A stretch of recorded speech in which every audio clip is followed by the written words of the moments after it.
My name is Elizabeth Coleman. I'll be chairing this session, which is the first of the Communication Commons sessions for Semester 2.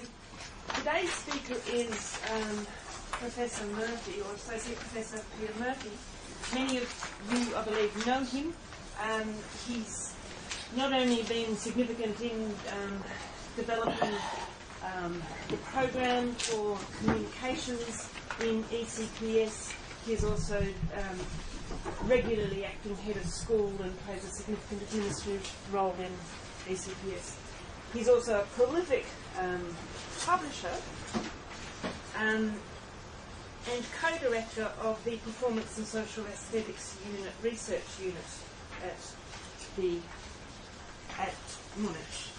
He's going to be speaking today on the spirit of creation in the long run, a meditation on the idea of the university in the age of conspicuous triviality. And he specifically asked that we have a very traditional kind of environment, i.e. a library, a departmental library for this program. And I thought that we'd also follow this with another kind of academic tradition, as in a glass of wine next door in the common room following the presentation, to which you were all invited. So without any further ado, I'll pass over to Professor Murphy. Thank you, Elizabeth. Thanks. Okay. What will follow today is a portion of a chapter from a forthcoming book. The book's entitled Imagination. I've co-authored it with Simon Marginson from the University of Melbourne and Michael Peters from the University of Illinois. The book is the third volume in a trilogy that we've written together on creativity and the knowledge economy. What you will hear today is about a third of the chapter in question, which in its full version is a very long, I have to say very long, meditation on the condition of the modern research university, or what ails the modern research university. One of the reasons it's very long is that there is much that ails the modern research university, much to talk about. The second part of the chapter, which I will not read today, explores the philosophical idea of the research university, and the third part looks at the relationship between power and meaning in the modern university and how that very particular and peculiar relationship shapes and often confounds the possibilities for serious research. The portion of the chapter you're going to hear today looks at the factors that condition fundamental discovery both in the university and at the same time in society more generally. What I'm principally going to do here and now is to discuss the empirical aspect of the larger study. So I will only refer in passing today to the philosophical aspects on the one hand and the institutional aspects on the other hand. Philosophy and power are both for another day, though I will give some hints about the philosophical understanding of creativity in the final section of today's paper. But for the most part, what you're going to hear now is an empirical reflection on the condition of the research university in an age of diminishing creative power. Now, let me warn you right up front, let there be no mistake about this.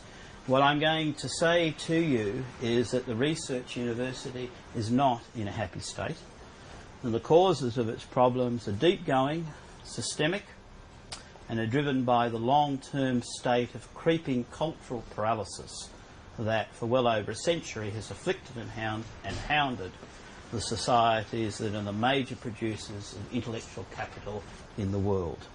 Okay, now to business. More than 13,000 universities and colleges exist worldwide, and their numbers are multiplying. Most are barely more than high schools, and quite a few of them are eccentric and marginal institutions. But, like airlines, there seems no discouraging either entrepreneurs or governments from establishing them. Several countries count higher education amongst their most lucrative export industries. Escalating percentages of 18 to 25-year-olds attend university. Policymakers want to expand those percentages. All of this would suggest that the university is in a golden age, but it is not. No one who works in a university anywhere would contend that today is a good time for higher learning. Managerially, it ploughs ahead, But for all of its spectacular outward growth and bureaucratic brio, the university is inwardly uncertain, intellectually dilapidated, culturally brutal and spiritually numb, and that's on a good day. The point of the current work, though, is not to state the obvious, but rather to indicate that the condition of the university is an expression of a larger systemic cultural problem, which is the running down of creative energy that has been going on in all advanced societies since the middle of the 19th century. At the end of the 20th century, after 140 years of this entropy, many of the most powerful states in the world declared themselves to be creative economies and knowledge societies. Universities jumped upon this self-congratulatory bandwagon, but as compelling empirical data and wry philosophical observation confirms, societies today are massively less creative in real terms than their forebears of the high modern era from the 1870s to the 1920s. Indeed, many of the creative peaks from the Renaissance to the Enlightenment put even the late 19th century and early 20th century to shame. This is true of both the arts and the sciences. Creative processes have two phases: discovery and innovation. Discovery is the most important and the most difficult to understand of the two aspects. Innovation is a derivative of discovery. Without the latter, the former does not exist. Innovation is also an ironic phenomenon, for innovation creates nothing new, but rather introduces discoveries to new audiences through interpretation, commentary, citation, augmentation, adaptation, modification, and application. Much or most of the institutional apparatus of the arts and sciences is concerned with innovation, not with discovery, even though discovery is a condition of the possibility of all scientific and artistic value. Both the rate of discovery and the rate of innovation have both of them generally trended downward in the last 140 years, with only occasional upward spikes. And as I go on, I'm going to explore some of the statistical evidence for that statement. The rate of discovery is a measure of the number of significant works created per head of population. The rate of innovation is a measure of the number of copyrights and patents produced per capita. The rate of discovery is an indicator of high-level creative activity, represented by major figures, works and events in the arts and sciences. The rate of innovation, in contrast, charts a wider pool of intellectual activity. Most copyrights and patents do not represent major intellectual achievements. Nonetheless, they are a good indicator of the impact of creative ideas as they are picked up, extrapolated and expanded on in the wider social innovation process. Innovation, in other words, is the act of dissemination of discovery. With the passage of a generation or two, a social and intellectual consensus forms about major intellectual accomplishments. It takes around 50 years for the consensus to form. After that, it changes only incrementally over time. There may be later arriving additions to the pantheon, like Jan Vermeer, but these are in fact rare. The status of Bach, Mozart and Beethoven is chiselled in stone. The ultimate judge of things, time, is unforgiving. The pointless plaudits given to second-rate works invariably come to nothing. 50 years on, the acclaimed plays of the Angry Young Men and the kitchen sink realists barely rate a mention. It's very difficult for contemporaries to know what works and movements will have lasting significance. Critics rarely have good judgment. Note the number of excoriating first reviews of great novels. Our own time clouds our judgment. This is true for creators and audiences alike. So we can only make inferential judgments about rates of discovery in our own time. Measures of innovation are useful in this respect. We can read backwards from the process of dissemination something about the underlying rate of discovery, while being uncertain about the canonical works produced by our own time. What we can see from the data on discovery and infer from the data on innovation is that during the last 70 years in particular, and in a more nuanced sense during the last 140 years, the intensity of production of great works has declined. This does not mean that no canonical works have been produced. Of course, such works have been created. But the rate of new ideas production, the number of significant original works per capita per year, has overall declined. There have been periods of upswing since 1870, but these periods have not been sustained. We are less creative than we were 140 years ago, but we tell ourselves the obverse of this. The rhetoric of the creative society has become a consolation for a decline of creative intensity. However, more sophisticated means of mechanical and digital distribution, remediation and recycling of ideas have masked the fact that creative copyright and patent industries and institutions, not least of all the universities, produce fewer and fewer serious works per capita at greater and greater cost per unit. On one side of a complex equation, we have seen prodigious wealth generated by a distributive leviathan that includes everything from the sale of movie seats to undergraduate university places, seem to be much the same, to television broadcasting to the internet. On the other side of the equation, the core driver of creation continues to lose energy and decelerate. Eventually there will come an axial point, and perhaps today we have arrived at that point, when the creative decline will begin to dissipate the masking agent, the distribution side of things.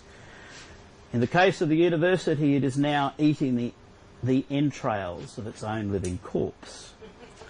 It is not alone in this. Hollywood today is a vacuous parody of its glorious golden age, as is contemporary pop music compared with its glory days of the late 60s and early 70s. For brief periods, both bucked the longer underlying trend of creative unwinding. And again, to emphasise, I do not mean by that there has not been some great works created in the last century. Of course there has been. There have been some very great works produced.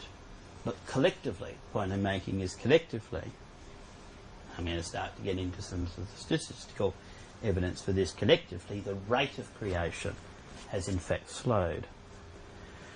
Our time does not compare well when we turn to the largest social history of creation.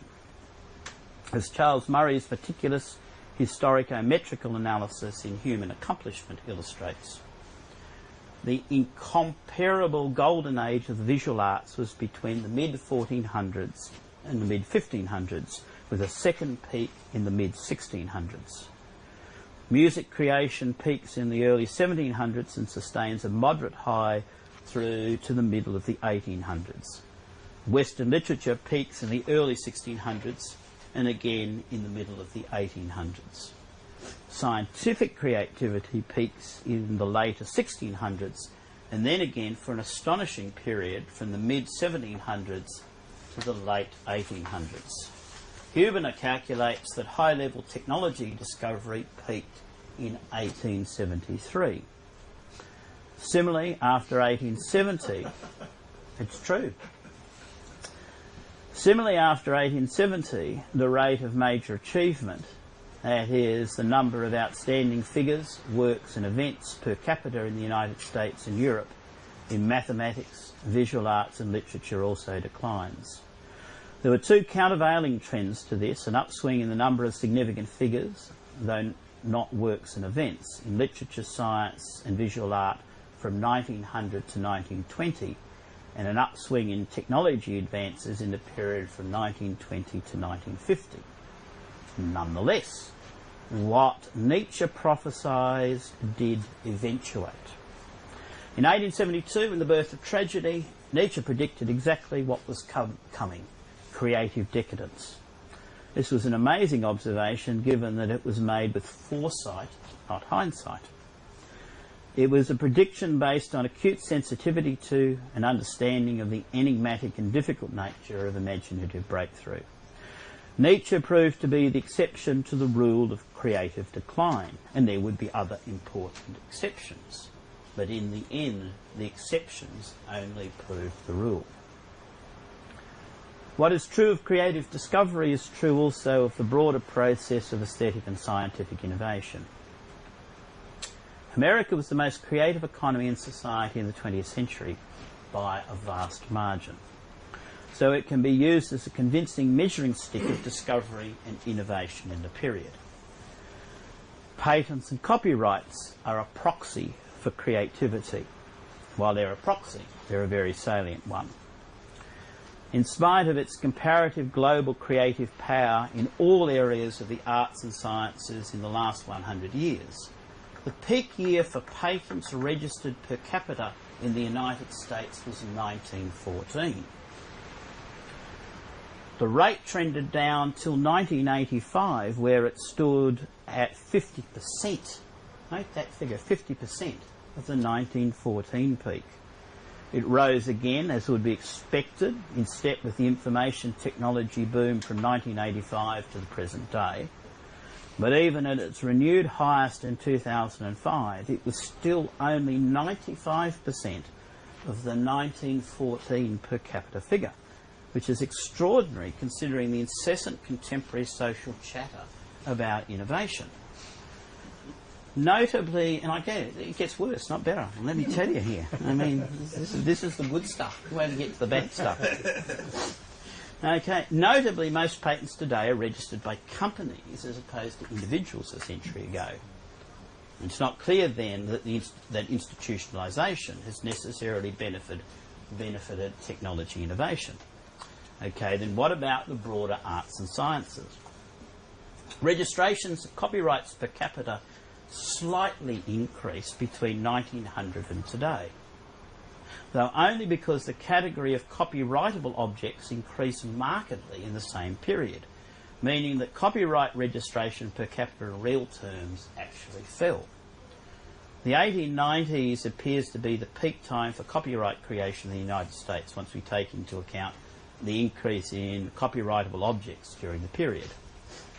Copyright registrations today cover, this is in the United States, cover a remarkable spectrum of creative works, including, I'm going to read out the list, it's quite interesting actually, list, including non-dramatic literary works, works of the performing arts, musical works, dramatic works, choreography and pantomimes, motion pictures and film strips, works of the visual arts, including two-dimensional works of fine and graphic art, sculptural works, technical drawings and models, photographs, cartographic works, commercial prints and labels, works of applied arts, and sound recordings. Okay, now, just bear with me with some statistics. Actually, let's move through to table A here. Give me something to look at. There you are. This is actually a good timeline of how the Americans have been adding categories to the schedule of copyrighted and protected works. And as you can see, while they've been adding more and more categories over the last century, the registrations of copyrights per capita have remained essentially constant over time, which means that the real rate of innovation measured by copyrights has actually been declining in real terms. What is a vessel hull? A vessel hull is a ship, actually. You can now register your fancy designs for your super duper, award prize winning vessels that you create. It's if only. No. Well, it's interesting. It actually raises an interesting question about what is copyrightable. And I think in the sense that the Americans, probably because they pioneer all this, regard everything, including the waving of my hand in its own distinctive manner, ultimately to be copyrightable. Take note. In 1871, 12,688 copyrights were registered in the United States, which had a population of 50 million people at that time. That is the equivalent of 0.03% per capita. In 1900, that figure had risen to 0.13%. In 1925, it was 0.14%. 1950, still 0.14%. And in 2007, it had scraped itself up to 0.17%. That is, not only had the figure per capita risen only marginally in 100 years, But in the period since 1900, many new categories had been added to the schedule of protected works of art, as you can see on Table A. In spite of all the additional copyrightable works that this represents, and that includes computer programs, I hasten to add, copyright productivity per capita expanded negligibly in a century. In real terms, in effect, copyright activity shrank. As with patents, the literal peak of copyright registrations occurred at the turn of the century. In the case of copyrights in 1907 with 0.14% registrations per capita. Generally, the rate of registrations in the century following has been significantly below this peak, falling as low as, get this, 0.09% in 1978 during the lamentable Carter presidency, which is the absolute low point of creative output in the United States in the 20th century. And truly the figures are actually catastrophically dreadful for the Carter period. They're real shockers, they're real eye-openers. In contrast to the long-term downward trend, the turn of the century, the late 1920s and the late 1980s are relative high spots. The presidential eras of Theodore Roosevelt between 1901 and 1909. Interestingly, Calvin Coolidge between 1923 and 1929. Statistics can show some very interesting things here, ladies and gentlemen. And Ronald Reagan between 1981 and 1989 were the most creative in the American 20th century. Okay. The period between 1900 and 1909 coincided with a notable efflorescence of the American mind. The university in the American Progressive Age was epitomised by the work of John Dewey, William James, Charles Sanders Peirce, Frederick Jackson Turner and Thorstein Veblen. The 1920s saw a second surge of American intellectual energies. In the universities, this was exemplified by the work of Robert Park and the Chicago School of Sociology, and the iridescent Harvard pairing of Talcott Parsons and Joseph Schumpeter. With the passage of time, it is becoming clearer that the 1980s was the other interesting intellectual decade of the 20th century. Not, I hasten to add, the 1960s, should anybody still be suffering under that delusion. Notably, the 1980s in the US, now this is really interesting, notably the 1980s in the US, this is the Reagan era, for those who in case you forget this. The 1980s in the US saw a jump in research and development spending as a share of gross domestic product from 2.1% in 1979 to 2.7% in 1984. It has remained around that level ever since. The decade also produced a lot of reflection on the state of the university. This was true both in Europe and America. The decade was bookended by Jean-Francois Lyotard's The Postmodern Condition in 1979 and by Alan Bloom's The Closing of the American Mind in 1987 and Jacques Derrida's The Right to Philosophy in 1990. This impressive gaggle of works on the social condition of knowledge in the university, in retrospect, also looks like the product of a bad conscience. Collectively, these works betray a nagging sense that something is wrong with the university and the larger culture it is embedded in. This was also the time that produced Saul Bellows' The Dean's December, 1982, and David Lodge's brilliant Small World in 1984, comic novels underpinned by a well-formed critique of the university.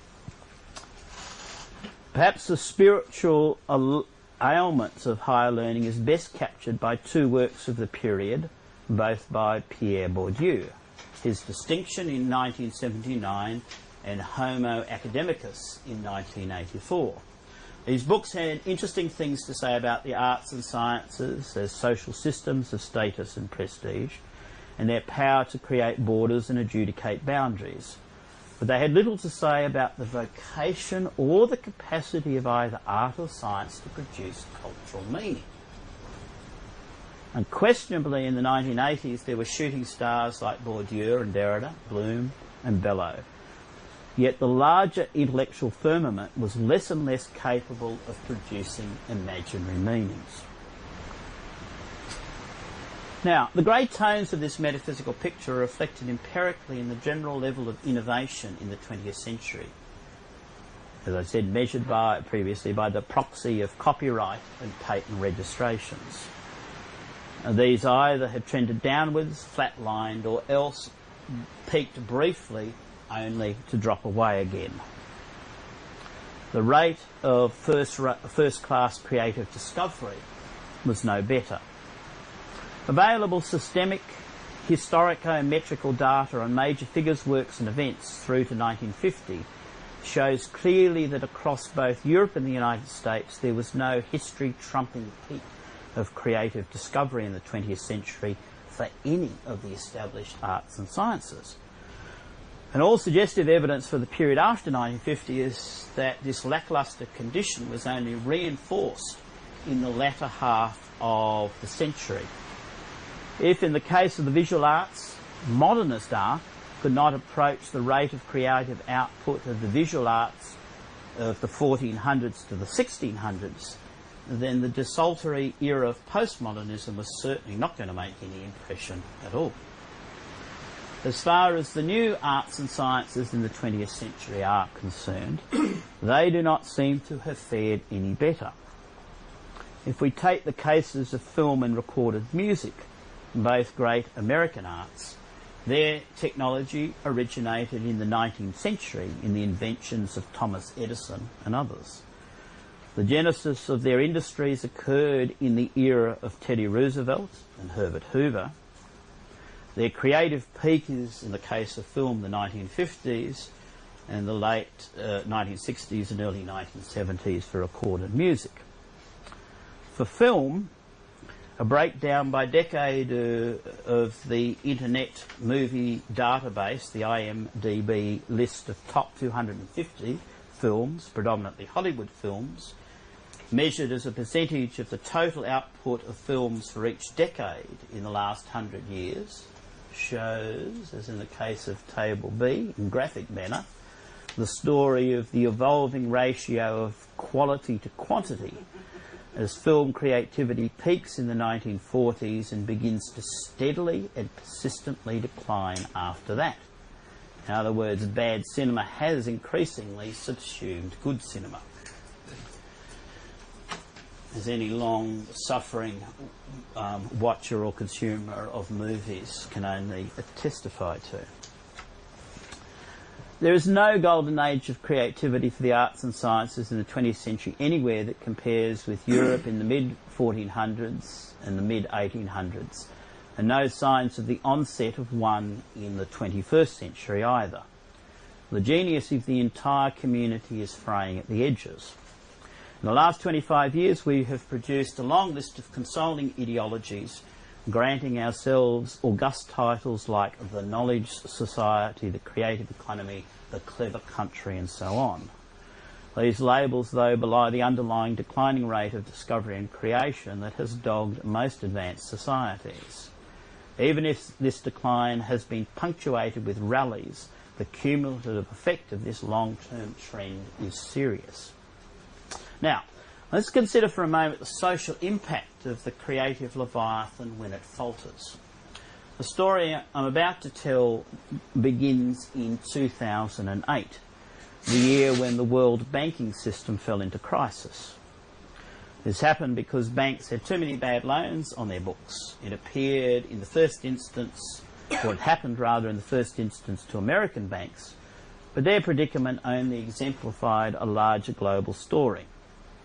In the decade preceding 2008, American banks had a huge inflow of funds from abroad. At the same time, they made imprudent loans to borrowers who either had poor credit histories or who wished to finance speculative housing investments. We all know this story. In the United States, both regulated and unregulated financial institutions behaved in exactly the same way. So did banks across the world, who lent money to finance unproductive consumer debt and the like. Now, all of this suggests that banks and other lenders had little commercial option but to lend to unfinancial borrowers or for unproductive purposes, because there was ultimately no better market for their funds. This in turn suggests that the banking system was in a state analogous to a mature or sunset industry. The market for money, even at low prices, had shrunk. Without new productive and financial classes of borrowers, in effect without new industries, there was little to solve the problem. New industries and their socio-cultural forms are generated by acts of discovery and are financed by innovational investment. The underlying problem of early 21st century capitalism is the declining rate of creation. A classic symptom of this is the booster talk about the environment-friendly green automobile. Let me just use this as an example of the impasse into which we've come. That talk had taken place in 1908, when the mass-market automobile was still revolutionary and there was real inventive competition between the electric internal combustion engine rather than in 2008. It might have yielded something of interest.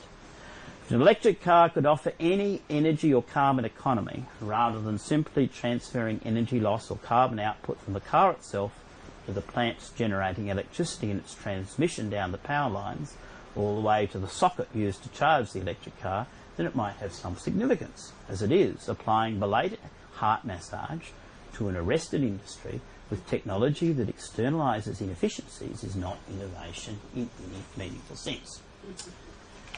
Okay, let me contextualise this a little bit more. The Manchester cotton industry in the 1780s, the railroads in the 1830s, Pittsburgh steel in the 1870s, the Detroit car industry in the 1910s and the Silicon Valley information industries in the 1980s created new leading industrial and commercial sectors. The American economy was severely recessed during the Carter administration in the 1970s. The economy returned to prosperity because of the onset of a new wave of industrialisation that took off in the 1980s.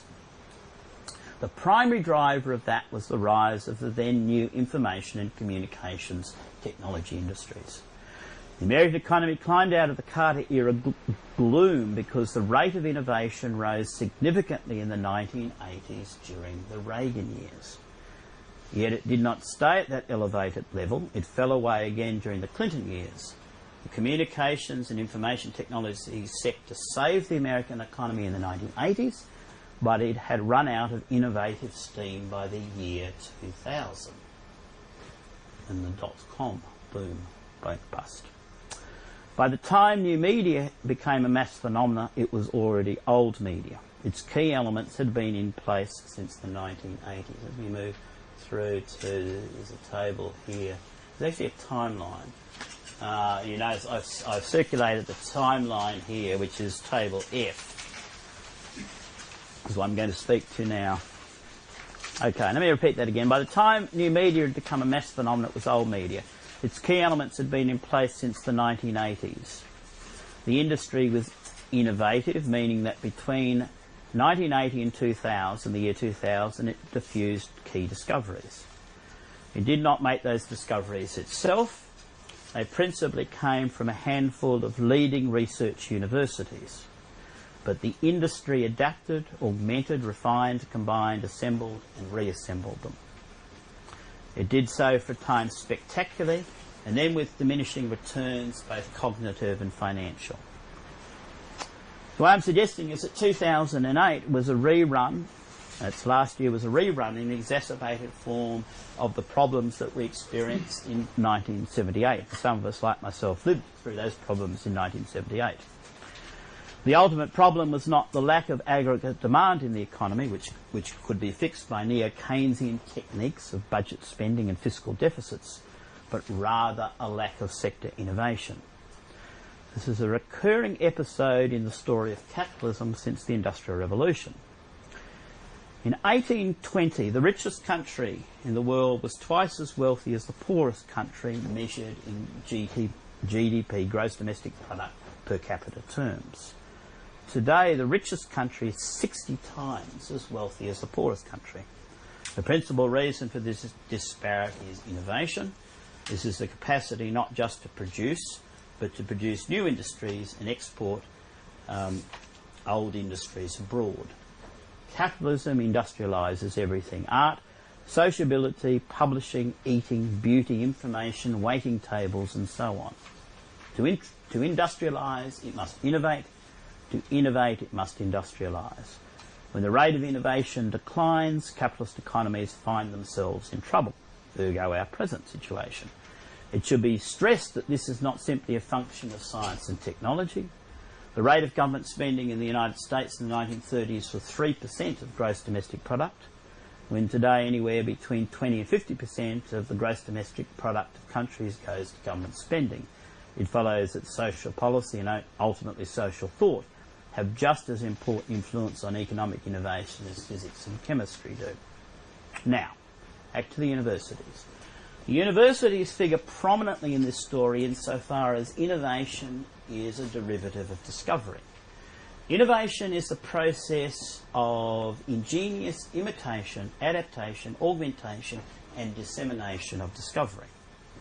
Universities are one of the institutions capable of producing high-level discoveries in the arts and sciences.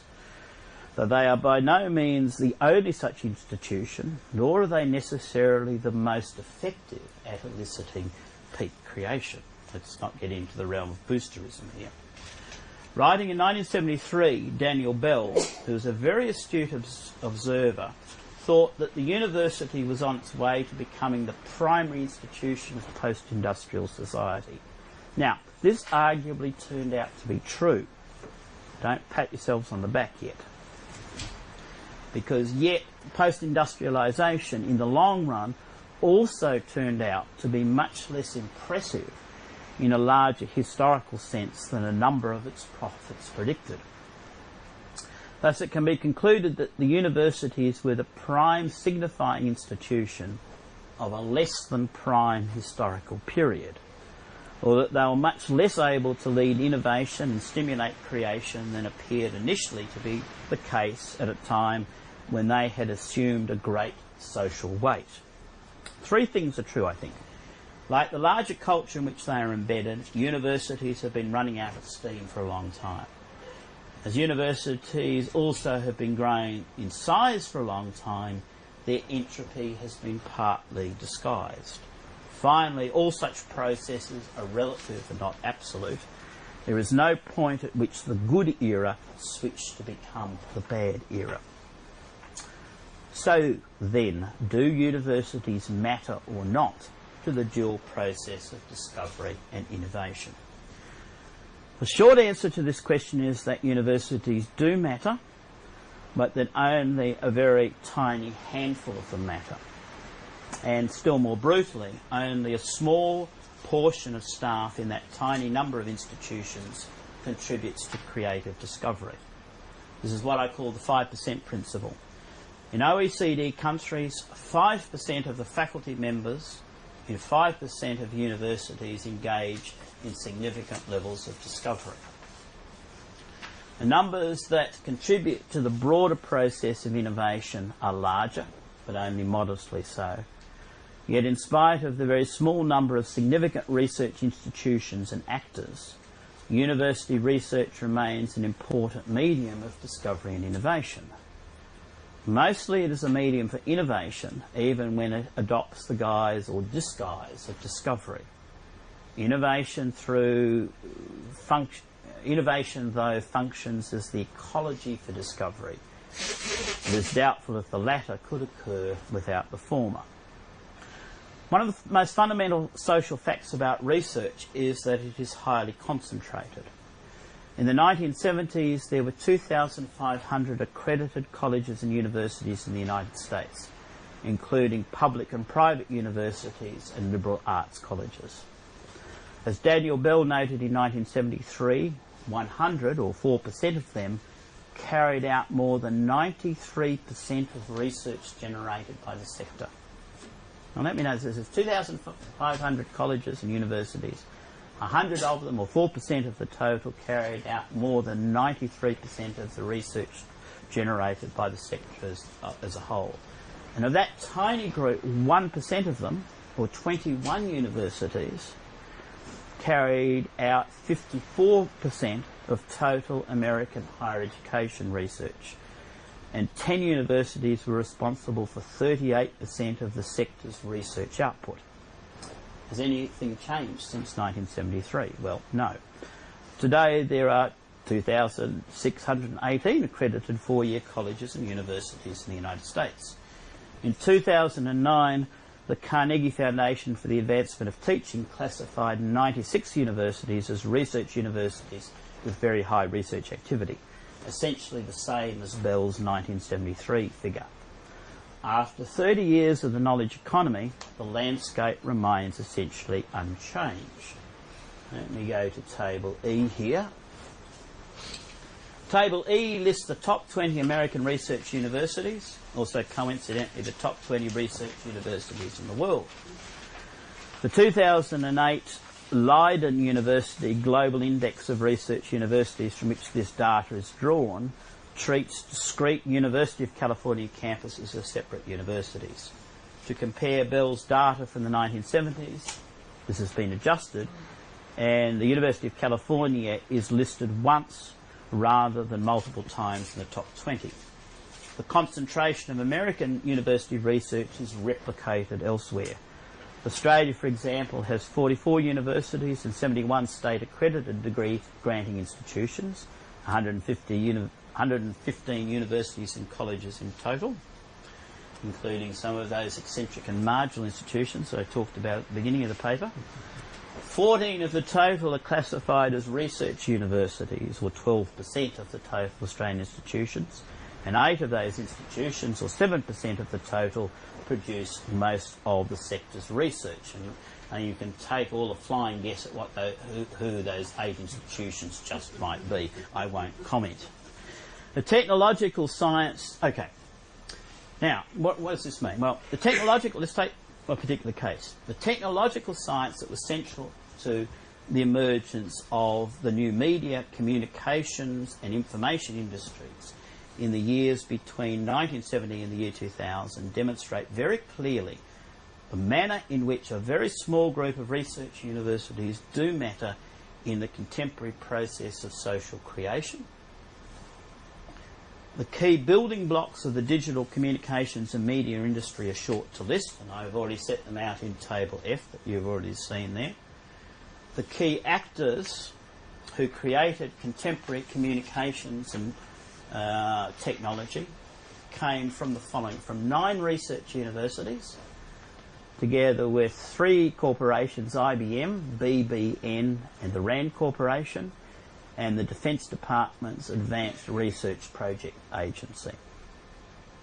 Now, the list of universities, 9 research universities I've just alluded to, is virtually identical to Daniel Bell's 1970 top 10 list, with a couple of exceptions. The University of California, MIT, Harvard, Brown, Stanford, Illinois, Duke, Washington and Oxford.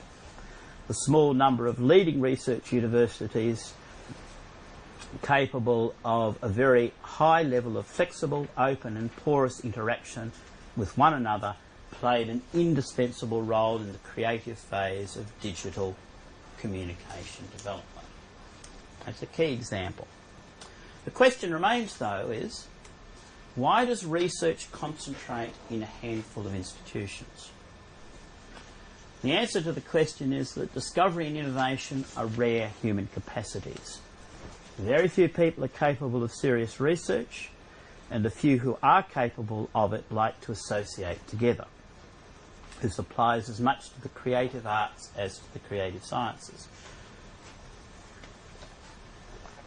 Likewise, flocking behaviour is just as powerful in the social sciences as in the humanities. Those who flock concentrate in small circles. Even in the limited sense of innovation, creativity is a preserve of a tiny number of people. And I'm going to give some fairly alarming statistics on just how small that group is at a moment. Those who are capable of creative discovery in the arts and the sciences are exceptionally few in number. Put that in big bold letters, exceptionally few in number. This has nothing to do with access to the means of creative production, I hasten to add.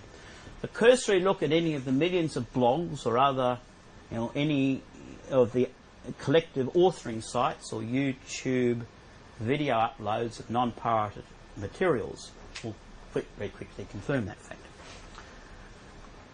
The works of Beethoven, Bach and Mozart make up 20% of the classical music performance repertoire today. Now, this is not because listeners or programmers are conservative, but because in any field you care to name, from the sciences to the performing arts, peak creation is exceptionally rare and innovation is uncommon. Out of the total population of scientists and engineers, a very small cohort of inventors is responsible for most technological patents. This is true in both industry and the university. The majority of PhDs will produce little or no research after they receive their doctorate. Though a doctorate is notionally a preparation for a research career, in practice it principally serves as a gatekeeper for undergraduate teaching. Correspondingly, only a very small proportion of the potential researcher population will carry out research or systematic creation across their lifespan. The converse of this is that lifespan researchers or creators are highly productive. Now let me just give you an illustration of just how productive they are. And this in turn produces some really interesting questions and problems. Serious researchers produce large quantities of research. This was first demonstrated empirically by Alfred Lotka, who was a Hungarian-American statistician, in 1926. You can look up his publications on the net and find them quite easily. What Lotka found, and it's been subsequently confirmed, is that around 10% of creators produce 50% of the works in any field. And this doesn't matter whether we're talking about humanities, arts, sciences, social sciences, creative arts, or whatever. This applies to publications, creative works, and patents equally. Lotka first observed the skewed distribution of creative output in his study of the publication record of 19th century physicists and chemists. His data showed that 60% of researchers in print published only one article in a career. What you find is today it's exactly the same. What Lotka observed in the sciences proved to be equally true of the social sciences, the creative arts and technology. It just doesn't matter. Whichever area you look at. The distribution of creative output is massively skewed towards a few producers in any field. The same kind of skew also applies to the reception and performance of works. Abraham Moles calculated that all of the works that make up the standard performance repertoire in classical music are the work of 250 composers. Dean Simonton notes that the bottom 150 of this cohort of 250 is each represented by one work only. Collectively, the contribution of the bottom 150 is 6% of the total performed repertoire. Mozart, Bach and Beethoven, each in their own right, contribute about 6%. Collectively, their works make up 18% of the total standard performed repertoire. The top 10 composers contribute 40% of performed works. Now, this is getting towards moving towards the end part of the paper. This is the final kind of question area I want to raise. It might be thought vulgar to talk about quantity in respect of the creative domain. This is a domain traditionally governed by criteria of quality and excellence, as we all know. But, in fact, there is not only a positive but also a very strong correlation between quantity and quality in research. So strong, in fact, to suggest that all of the well-meaning attempts to measure quality via peer panels, the ranking of journals, and ultimately even citations are a waste of time and money. It turns out that the old rule of thumb of quickly reading someone's curriculum vitae and calculating the number of outputs per year is more reliable than anything. Simonton's numerous studies of high-level creators are very revealing in this respect. As Simonton notes, the number of collegial citations that a scientist receives is strongly associated with the total output of publications. In fact, the total number of publications predicts the amount of citations received by a scientist's 3 most acclaimed works. Moreover, Simonton observes, I'm going to quote this, it's quite interesting. This is Simonton speaking, not me. The correspondence between quantity and quality holds over the long haul. For instance, the total length of the bibliography of a 19th century scientist predicts how famous he or she is today. Thus, a scientist who was then in the top 10% of the most productive elite has a 50-50 chance of earning an entry in a recent edition of Encyclopaedia Britannica. In contrast, their less prolific colleagues have only 3 chances out of 100 of earning that distinction. Mendel can make a lasting impact on science with only half a dozen publications, but cases like his are not frequent enough to undermine the correspondence. Now, that's Simonton finished. The implications of this reach well beyond the matter of citations or the quantifiable impact of specific items of research, which so animates policymakers.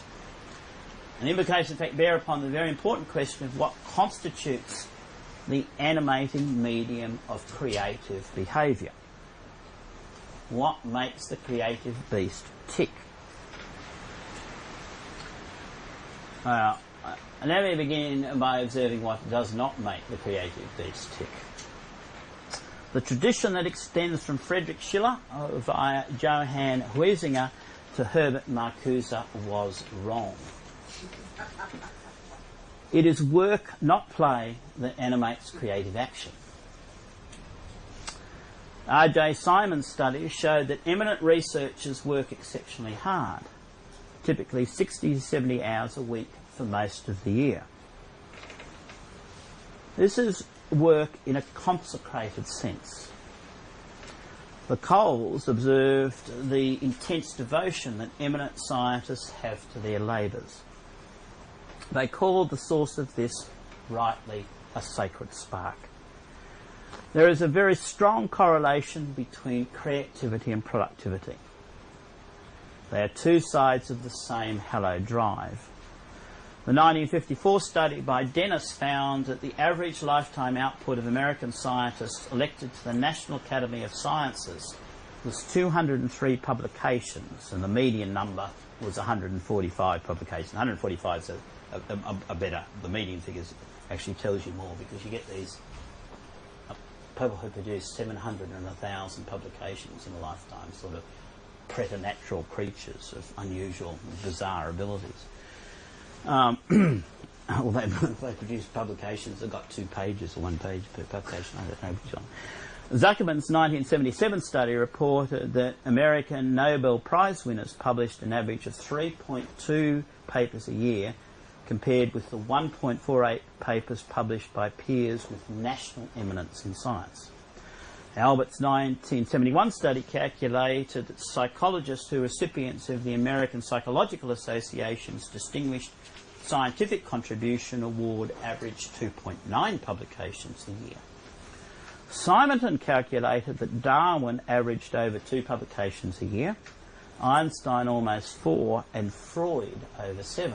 And I had a colleague who was once a Freudian, became a Jungian, who commented to me, this is just the other day, that he gave up reading Freud at a certain point because, Freud kept repeating himself. That may have some explanation as to those figures. Joseph Schumpeter, the greatest economist of the 20th century, alongside Frederick Hayek and John Maynard Keynes, wrote 5 million words in his lifetime, the equivalent of 50 books. John Ford made 94 films before his first classic Stagecoach in 1939, and then made another 45 films after that. Okay, so I'm getting to the conclusion now. There's hope. Okay. Having observed the strong empirical correlation, what I want to do in the final bit here is raise some kind of philosophical implications of this. And really about coming back again to the relation between quantity and quality. And because underlying this is the question of the overall declining rate of creation, which is a measurable thing, but ultimately the thing that we're ultimately concerned with is not certainly quantitative measurement, but at the core of creativity are remarkable and extraordinary things. Now, having observed the strong empirical correlation between quantity and quality of research, the question still remains, as a final question, of what accounts for this. And my answer to this is for good and great researchers, as opposed to the less good, the less great, the very poor ones. Quantity of output, and they are remarkably productive, is an expression of breadth. And breadth is a sign of curiosity about a large range of phenomena.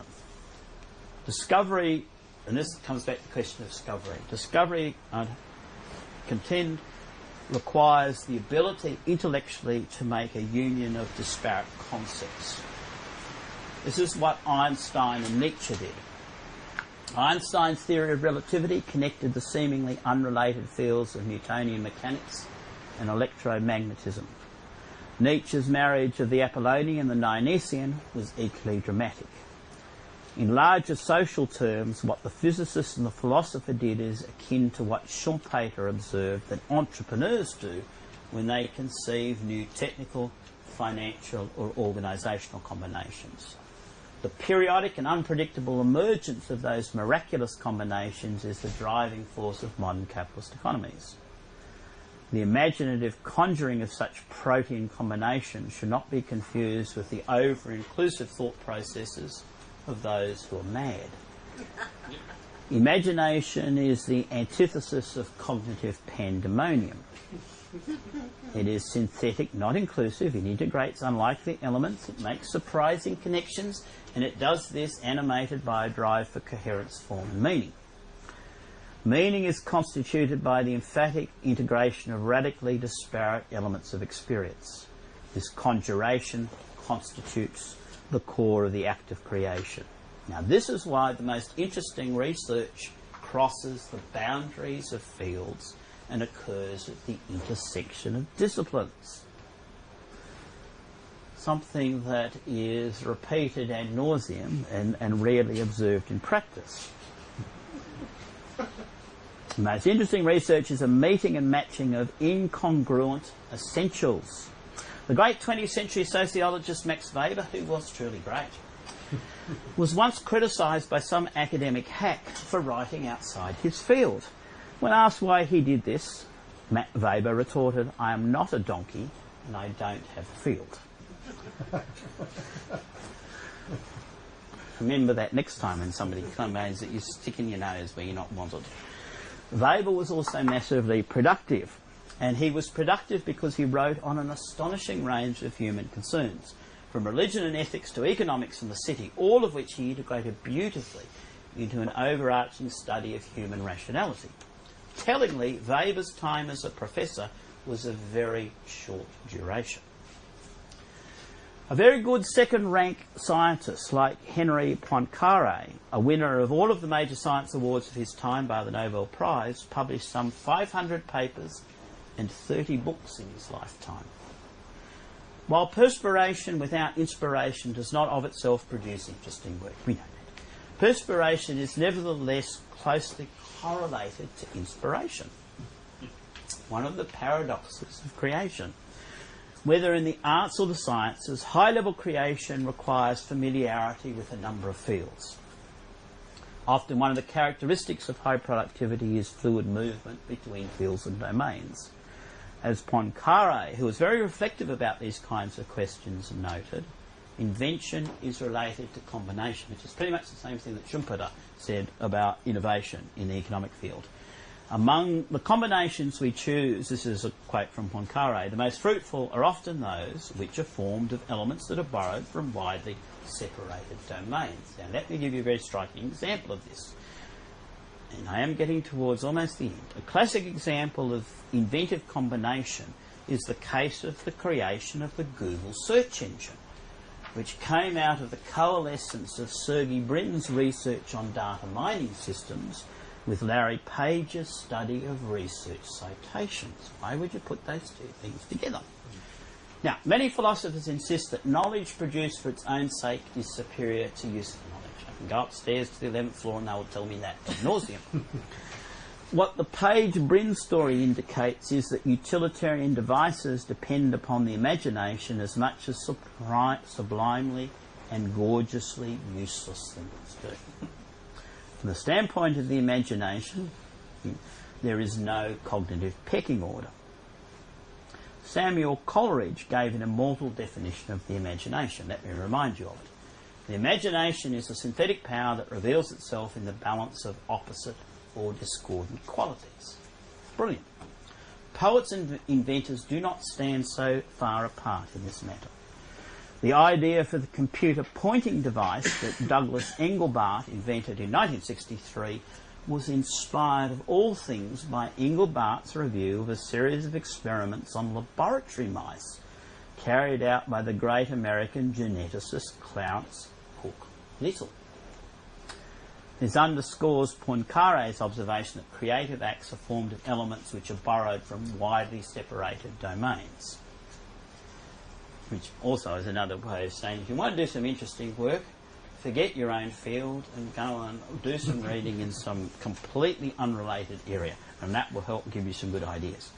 This is why disciplinary drudges, even highly published ones, and we know that they exist as well, who plough through the same field continuously produce little or nothing of interest, except tedium. The imagination borrows things from the most unlikely sources and compounds them. Coleridge was right. Collaborations like that of Page and Bryn interpolate psychological as well as intellectual oppositions.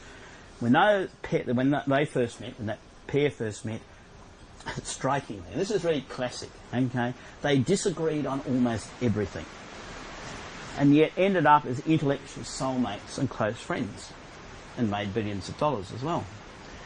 This is an incarnation in the flesh, so to speak, of the imagination. As Coleridge put it, the imagination reconciles the sense of freshness with familiarity, the usual and the unusual, steadiness and enthusiasm together. This uncanny union of opposites is part of all creation. And I'm going to finish on this. The mind of God is double-coded. If one had an equation for creation, it would be that 1 equals 0, where the sign equals is not a sign of sameness, but rather the sign of sameness and difference at the same time. The mind of God is analogical. It is a synthetic medium, the ultimate medium of communication out of which everything, all creation, arises.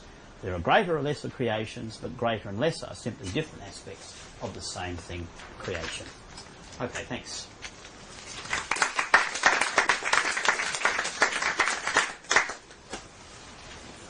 Questions or comments? Yes. I was just wondering, regarding generally you say that creativity sort of dropped or whatever. Do you think that canonisation or the identification of great works or great research is actually kind of a function of time and its accretion? Yeah. And if that's maybe that's sort of, maybe the drop in creativity is just sort of a symptom of that. No, it's not. It's perfectly true. I mean, canons are formed, as I said in the paper, maybe 50 to 100 years after the works are created. And that's a process that goes on. Whether we like canons or don't like canons, it happens anyway. And it certainly is an acknowledgement, ultimately, that there are superior forms of work, and we recognise that. What I'm intending, what the evidence suggests in the last 150 years, is our capacity to produce ultimately works that will be canonised with the passage of time has been progressively decreasing. There's been some upward spurts in this. There's been some kind of self-creating process. This is a long historical process. It's quite complex. There are some points at which where things improve. It's clearly the turn of the century. 1920s to 1980s are good periods. And then there are a lot of not so good periods in between them. And what it means is that overall there's a progression of the rate of creation. It's not that they're not canonisable works. I mean, you know, the works of the modernist artists of the early 20th century are brilliant. They were almost canonised as soon as they were produced. They certainly have been canonised since then. But as in a per capita sense, if we look at number of great works created per capita and compare that with the 1400s, there's nothing to compare with Europe in the 1400s in terms of the per capita creation of great visual artworks. And that's certainly in a sense being confirmed by postmodernism in art, which is sort of, you know, who cares? We spent 25 years of complete barren non-production in visual arts and things. Do you agree though that there's a great quantity of creative works out there, and then in the end of your paper you link quality and quantity together quite sort of, you know, forcefully. Why is it then that, say, you know, it might be true for a researcher that, you know, the more they produce, generally the better quality is, but not for, say, Hollywood? You know, that's an interesting question, and the thing about researchers is that the best researchers, you know, going up to the Darwins and the Freuds and so on, produce a huge amount of, you know, at least 140 papers. 140 papers in a lifetime seems a pretty, you know, that's the kind of threshold figure. Something, it's 120, 140 papers, something like that. They'll at least produce that many. And the thing is that they're not all good. Some of them are pretty bad. and in fact, it's the ability to produce bad papers as well as good papers, or as the Americans say, the ability to fail is as important as the ability to succeed. And there is a truth in that. And that's also one of the reasons why all this prattle about, you know, peer rankings and you know, top ranked journals and all that sort of stuff actually does not help us very much with. It's misleading in terms of what actually great producers do. You actually have to give great producers the license to produce total crap, basically, in order to... It's part of the experimental process. I mean, part of what I'm talking about here is, and I think part of the explanation for the long-term decline is it's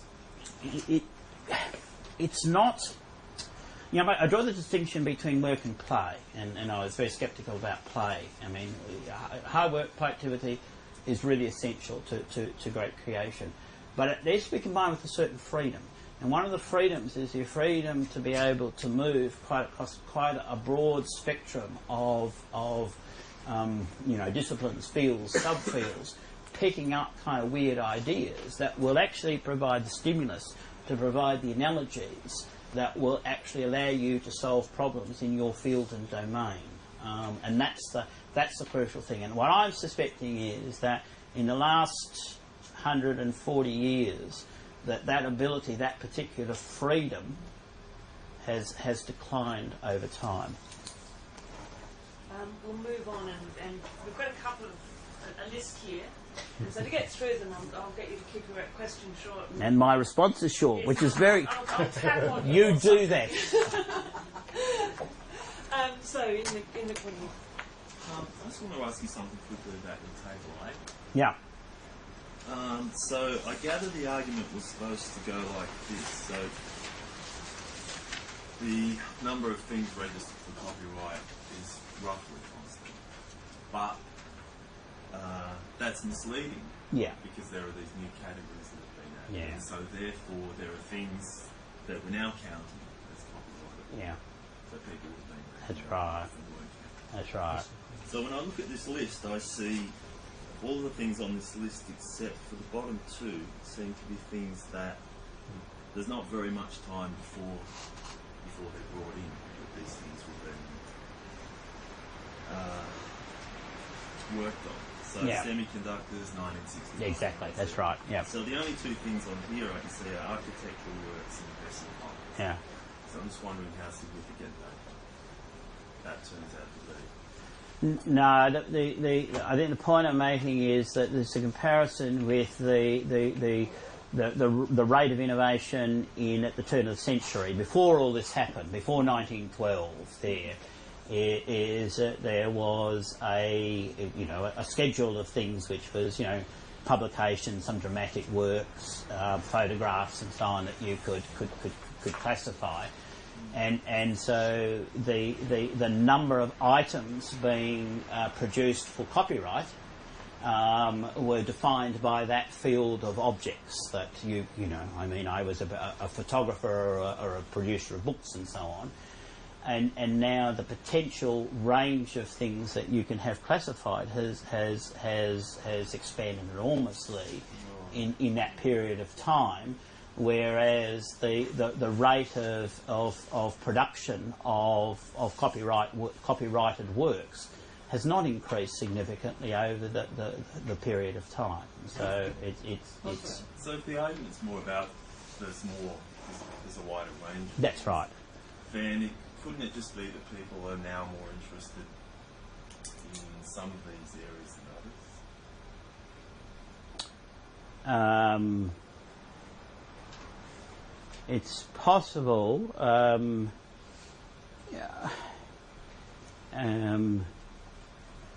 Though, I mean, in some cases, that was, I guess, already true before some of these things were classified as copyrightable. I mean, for example, non-dramatic literary works, recording and performance of non-dramatic literary works. I mean, that was already happening from the invention of the phonograph onwards. So people were engaged in that activity. They had that as an alternative form of media expression already by the end of the 19th century. So there are already pre-existing alternatives, and in fact there are probably forms of media expression that have actually effectively died with the passage of time as well. So that's most media survives in some form or other, but there are some activities that 19th century forms of visual technologies that have passed away with the passage of time. But have people's propensity to register... I'm sorry. Yeah. I'm going to go through the list. Mm-hmm. Sorry. Yeah. Dennis. I just wanted to ask about your distinction between discovery and innovation. Yeah.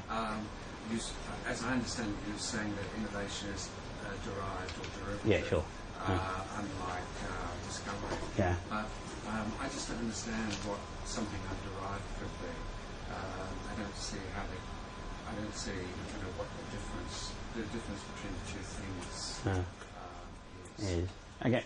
Well, let me say first of all in response to that is that there is a field of innovation studies, and that is a distinction that field itself makes, that it is not concerned with they call it invention, right? But in a sense with taking something that is invented, and it might be in an area of pure science, and picking it up in a company and applying it. And so they're saying, well, we're not interested in the source at the moment in which the idea or the plan for the device has been invented, but what we're interested in is the process that happens to take an idea or a sketch for an object or something like that and follow it through into a social application. And it's not a bad distinction, it's not a hard and fast distinction, it's an interesting one to play around with, in fact, a relationship between what is innovation and what is discovery and the elements of discovery in any act of innovation and vice versa. And I think it's not a distinction that I would insist upon in a hard and fast sense, but at the same time, one of the reasons I'm using this is because part of the problem of innovation literatures, which particularly feed into kind of creative industries literatures, I've noticed, for example, it is that a lot of people in the innovation field tend to now get to the point, and this affects policy making, where they tend to shove aside the basic act of discovery or creation and so on, and saying, look, really what's important is innovation. And this actually applies in national policy levels in Australia, for example. And so these terms also have a certain kind of political charge. And one of the things I'm trying to do is kind of reverse the polarity of that charge and say that really innovation is part of the deal, but if we're not taking care of the things that lie at the root of, creative activity, and that's what I'm trying to give a sketch of at the end, and if we're neglectful of that, then the whole thing starts to fold in on itself, and is that the point at which entropy starts to come into play? And one of the things I'm interested in is the ability of certain processes to go on which appear to preserve discovery, but in fact are eating away at the substance of discovery, which I think, for example, if one watches a Hollywood film these days, one sees the ultimate product of the absence of discovery. Alison, Peter, I couldn't agree more with your conclusions. I can remember just a couple of years ago being up at QUT for a conference about innovation and being told by the DVC research that you room full of creative people, you just forget about having a new idea because it's all about you've got a certain lead time to get your innovation out there, and that's all we're interested in for the next 20 years. So, and some of us were a little disturbed by it. But I guess I was a little bit, I just wanted to ask you about some of the gearing in your argument, because it seems to me you've got three parts to your argument. You're starting with an argument in which you're talking about the quantification of patents as... Then you move on to talking about the university. And I think there's a little bit of a gap there. One thing I'd like to ask you, have you, in your look at your supposed peak periods of creativity, looked at the extent to which universities were actually involved? Because I think, without having gone back and looked at a lot of the data, that a number of your peak creators were independent scholars at the time that they made those big discoveries, rather than being part of an institution. The second thing is to do with, if you like, the institutionalisation or the institutional ability of various ideas. Speaking as somebody who took part in the feminist project of the 1970s, I think you have to acknowledge that there are social conditions under which particular kinds of ideas are recognised by institutions and therefore are able to become part of, if you like, ongoing production, cultural production.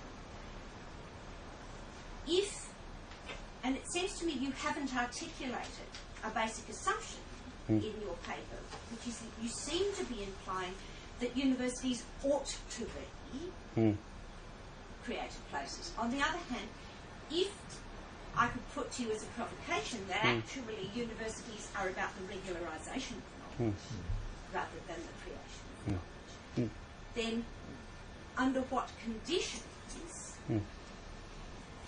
might you say that the university system could become more friendly towards at least the recognition of creativity? I think they're excellent questions, and I'm actually not... If you think that I'm far removed from you, let me disabuse you of that illusion. I'm not. And in fact, it may be, if we're going back to the 1870s, which are my cut-off points, is that there has been a progressive institutionalisation of knowledge. And I alluded to that, say, in relation to technology and who patents things. It's companies patent and whatever. And it certainly is true with universities. We've seen the decline of the independent scholar, which is a true thing. And I alluded to that with Weber. I mean, Weber spent most of his life effectively as an independent scholar, which did him a lot of good, let me say, In career terms. Well, no, in ideas terms. His idea production was much better for having been an independent scholar than to have to put... You ought to see, I mean, what he says in his, University's Vocation, reread that again, everybody, if you haven't read it.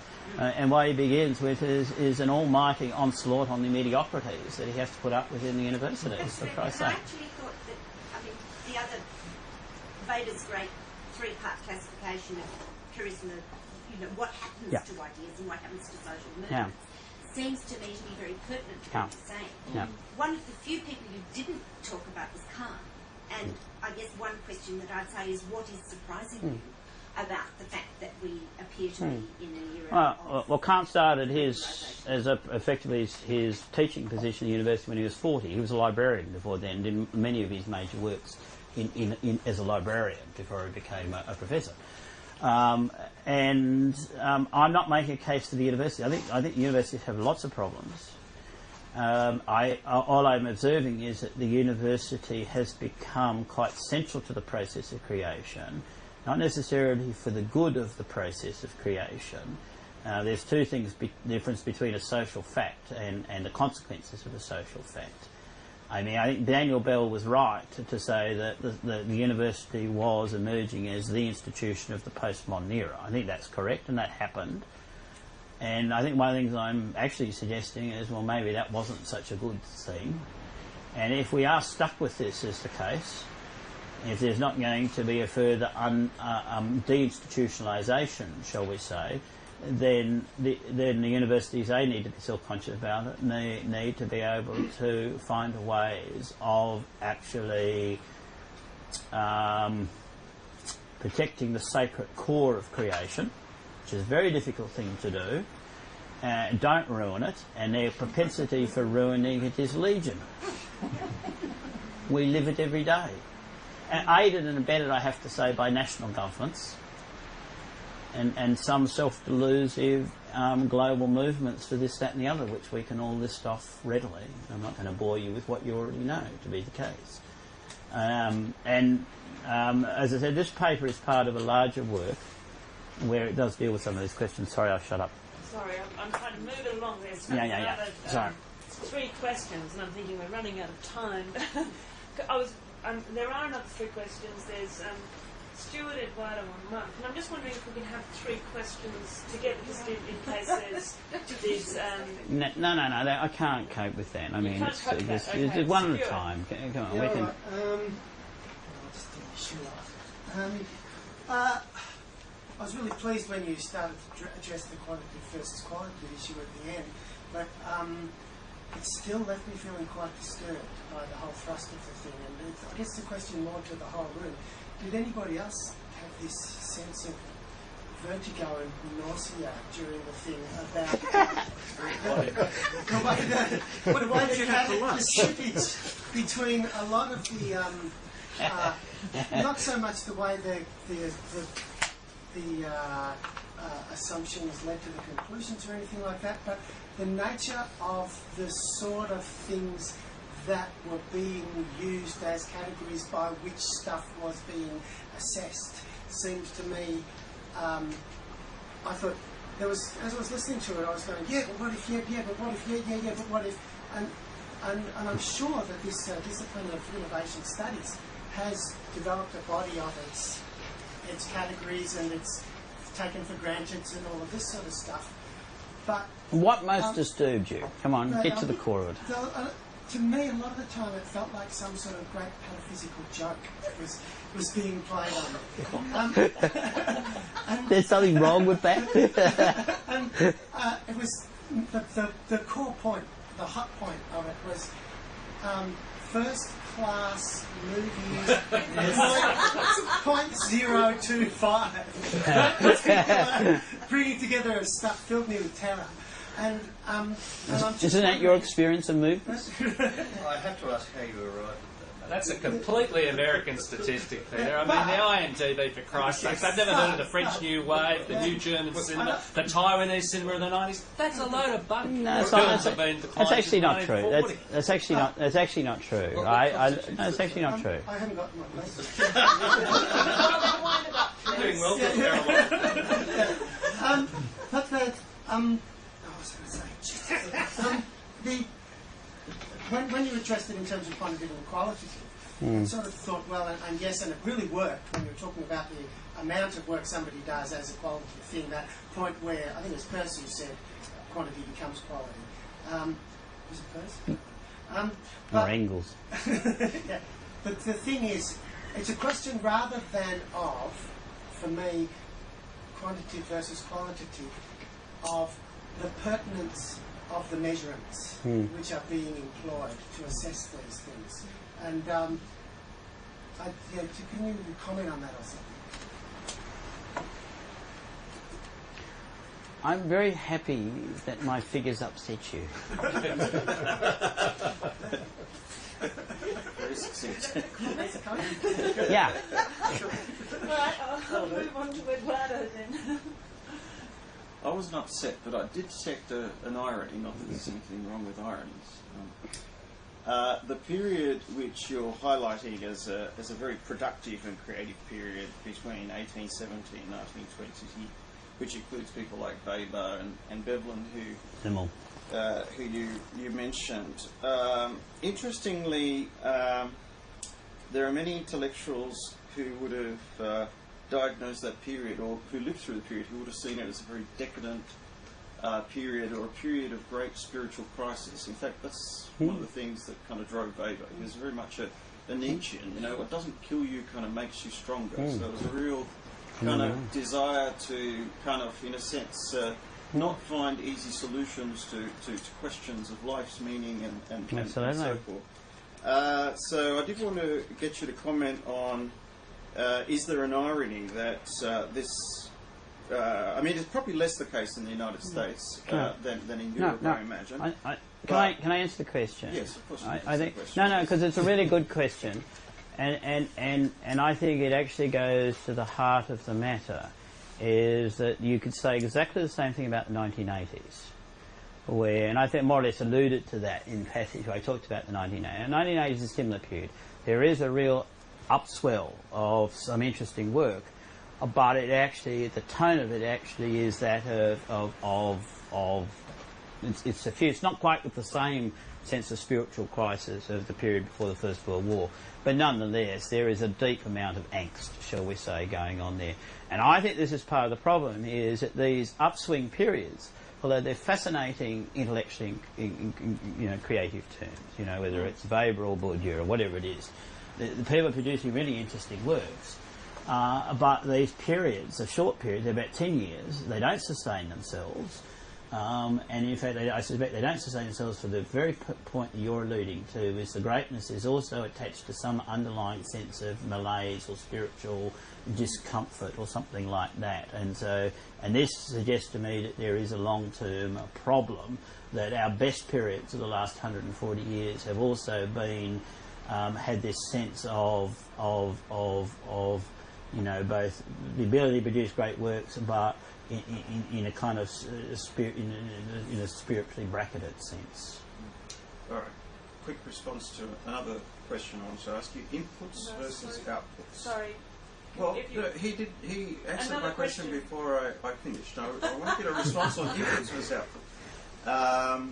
Not to name names, but I was reading recently a member of the, I guess we could call him Queensland Creative Industries White Shoe Brigade, who said the creative... Switch off the microphones. The creative economy is not about what you've talked about today, which is outputs, but about inputs. By which he means, I think, the number of degrees that human capital in a given society has. I have a simple answer to that question. Thou shalt be known by thine works. Okay? All right. So the proof of the pudding is in the eating, as far as you're concerned. Absolutely. So that didn't take too long. Mark. There's an alternative hypothesis which might explain your data, and that is that creativity has become more distributed. So the peaks of creativity are not as dramatic as they were at an earlier time, but the very bottom level has been lifted up, so you have an more even spread across the entire population. I wonder what you'd say to that. If you look at a population sum of creativity... Distributed in what sense? Just talk a little bit more about what you mean by distributed. And you talk about YouTube clips and blogs and so on, but it depends what you're comparing those against. Maybe 200 years ago, 300 years ago, the sorts of people who might have been, who are now producing those, were not producing any kind of expressive output. So... I expect they were, it's just that nobody recorded. Well, there's that point as well, yes. But, a more hopeful, a more optimistic reading of the sort of historical sweep which you're looking at would be to say that the peaks, yes, are not as dramatic, but I suppose it comes a lot down to the thing about your distinction, which you try to keep fairly hard, between discovery and innovation, and whether you regard innovation as involving some serious kind of and whether it partakes in any degree to what you call the sacred flame. Is the sacred flame being snuffed out, or is it just less concentrated and more distributed across an entire population? Yeah, I mean, that's an interesting counter hypothesis. I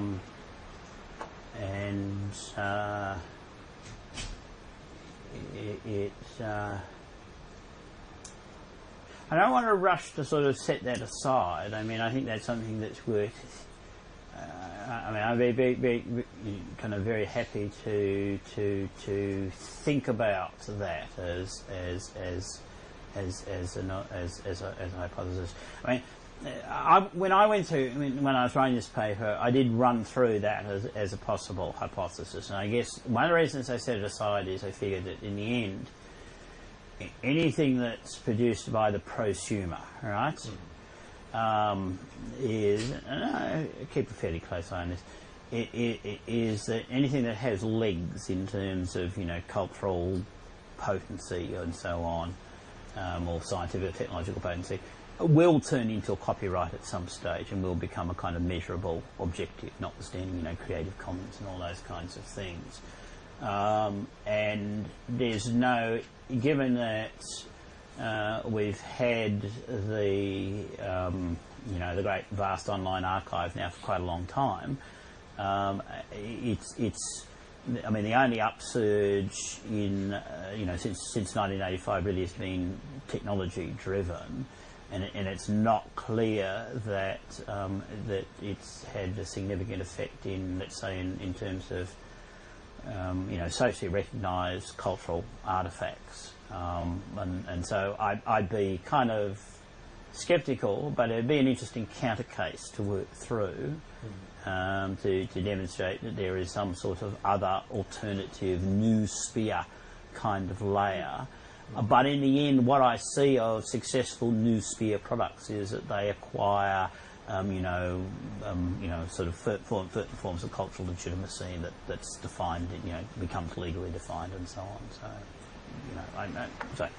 that is my sense. I mean, in the end, this should be showing up symptomatically in measures like copyrights per capita, and by and large, with the stated exceptions, it's not doing that. So it may be an optimistic hypothesis, but it's worth kind of the editor testing. of The Economist was talked recently on the media report on Radio National about something he calls mass intelligence, which he thinks is a growing phenomenon and part of the reason for the success of that particular publication.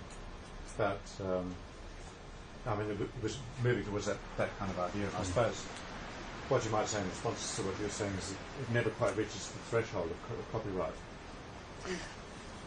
Yeah, I think, though, I mean, I'm very interested in notions of collective intelligence, and that's one of the reasons why I'm looking at large-scale, long-form socio-historical creation, and not just in terms of individual terms. I've no doubt about it. I think the periods that I've talked about, the up periods or the down periods, are themselves collective expressions. And there is a collective animus that drives creativity.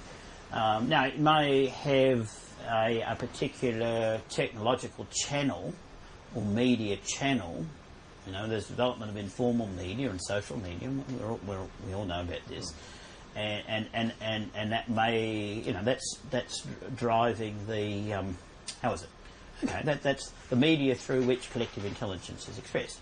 What I'm interested in, though, is the rate of collective intelligence, and whether, in fact, the collective intelligence is greater today than it was in, let's say, 1908. And I'm raising scepticism about that. And I do have a sense that for all the technological whiz-bangery of the last period has aided and abetted a certain boosterism, and that we've patted ourselves on the back and said how fantastically creative we are. And that's really what I'm questioning. I don't think we are nearly as creative as we think we are. I think it's an ideology. Great summation of the paper. I'd like you to join me in thanking you.